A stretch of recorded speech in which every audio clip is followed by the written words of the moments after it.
Hello, Shelly. My name is Kirsten Meyers. Hi, Kirsten. I'm doing fine. How are you? I'm doing well. Good. Okay, I would like to take a few moments to thank you for coming to share your crocheting hobby with us. And I'm very excited to hear more about crocheting. Glad to share it with you. Is that okay? Yes, that's fine. My first question is, how did you get started with crocheting? Well, I had a mother who was a jack of all trades. She wore many hats, and when I was coming up, she was a seamstress. She did sewing, she did knitting and crocheting. Okay. So she taught me when I was about 8 years old, me and my older sister.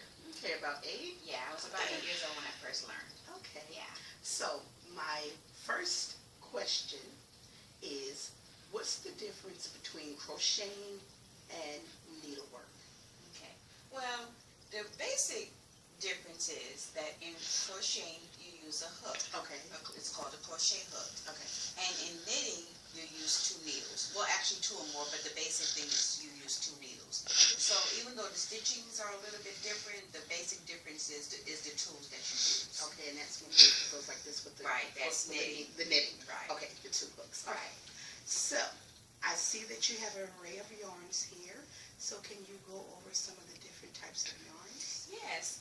We have this basic synthetic yarn. Okay. And this is basically what we use. We like it because it's soft. It comes in different weights and thicknesses. It comes in a myriad of colors. Okay. And so we use this a lot. Okay. We then also have this, which is the really thin, we call it thread actually. I see. When it gets this small, we call it thread. Okay. And this is what we actually do to use lace work, like making doilies and different things of that nature as well. Yeah, you can take a look at that. Thank you. And then we also have this one. I like this one. It's sort of a fun yarn. Yes. We make those swirly scarves out of this. Okay. So it's already patented with the netting look, and we just crochet along the top or the bottom edge. Okay, so that would be like right here. Exactly. Or here. So you wouldn't do anything with the nothing with the middle? It's a pattern of its own. Okay. Right. So we just do it on the edge, and it makes a nice swirly. Actually, if you look on here, it's the pattern. That's one of the good things I like about the different various yarns. Okay. A lot of them come with a pattern to make something. Okay. And you just gently undo the label, and the instructions is on the inside. On the other side. Yeah. Okay. Yeah. This is something that the teenagers would fall in love with. Yes. They really would. Nice, vibrant colors. Yeah. They would. They would enjoy that. They really would.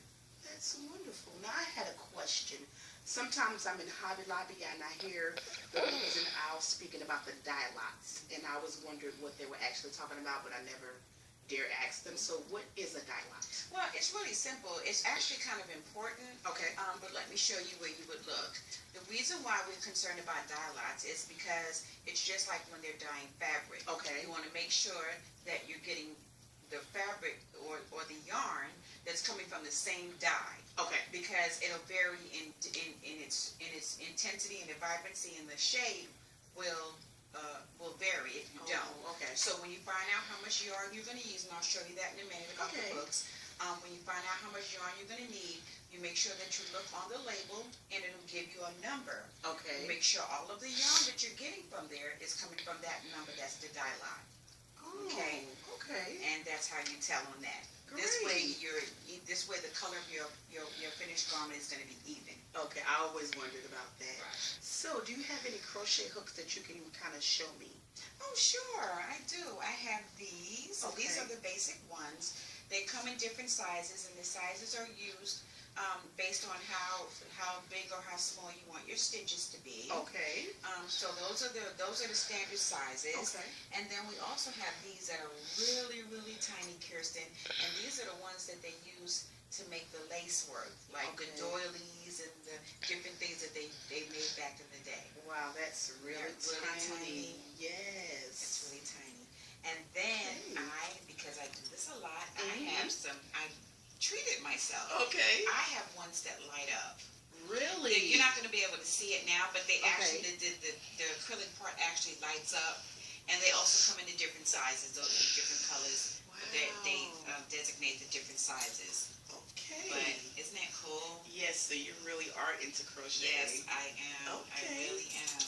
So tell me, how do you know what pattern to use? Okay, well basically what you do, how you start is you start off with a book, and it's an instruction book, and you can get it at Hobby Lobby, Joann Fabrics, even Walmart. Okay.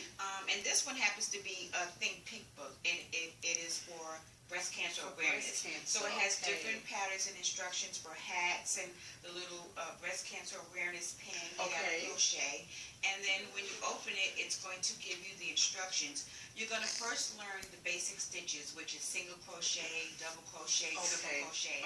And then once you do that, then the pattern will tell you how many to do in each row or circle, and that's actually going to make the pattern, which is going to be a finished hat or a blanket or something of that nature. They also have beginners, intermediates, and advanced. Okay. Well, I would be a beginner. Yeah, but that's fine. You can make a lot of things as a beginner. Okay. Well, I do see that you have an array of things here.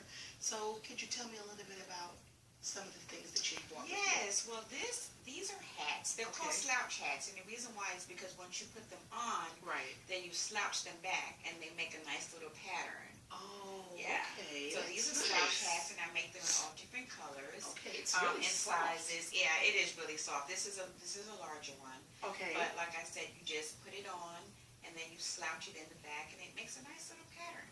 Okay, so any type of hairstyle, like if you have long hair or short hair, these will be ideal for anybody. Ideal for anybody. Ideal for anybody. And then I also have to show you, I make dishcloths. And I use 100% cotton, so they're actually functional. Wow. Isn't that nice? Yes. They're actually functional. So you can use them to wash your pots with. Yes, exactly. Exactly. Okay. They're nice and they're functional. This one was a star, a starfish. A starfish. Yeah, type of thing. Yes. Yeah. And this was a nautical thing that I did. Okay, let me look at that there. Okay. That's nice. And these are so beautiful. I don't think I would use them for my pots. Yeah, well, that's what I was saying. Me, I would probably just decorate my kitchen with it. But again, I used 100% cotton so that they are functional. Okay, so how about washing? Can you wash these? Yes, you actually can wash all of, even the synthetic, you can wash. And they're machine washable. When you get into the real textiles such as wool and cashmere and different things like that, you would go according to that instruction. So if it says dry clean it, whatever garment you make out of that textile, then you would actually dry clean it. But for the most of these synthetics, they're machine washable. So you just follow the regular care instructions. Exactly. Exactly.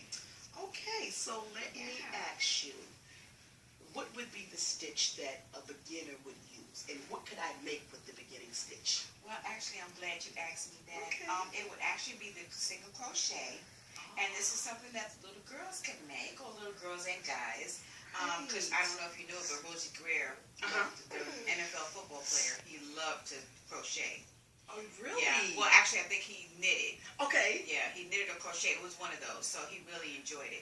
Well, but this is a single crochet. Okay. And it's just a bunch of them, and you put them on a little elastic. I call them bubbies. Right. And that's all single crochet, and you can make them all colors, all sizes. This one is basically for jaguars. Jaguar colors. Wow. And this is a nice, small, simple project that beginners can make and really be proud that they made something and they can actually use it afterwards. Use it so I could put this on my hair. Okay. Yes. Well, I thank you very, very much for your time today and for your expertise. Thank you so much for having me. Yes, thank you for coming and sharing all these wonderful items with us.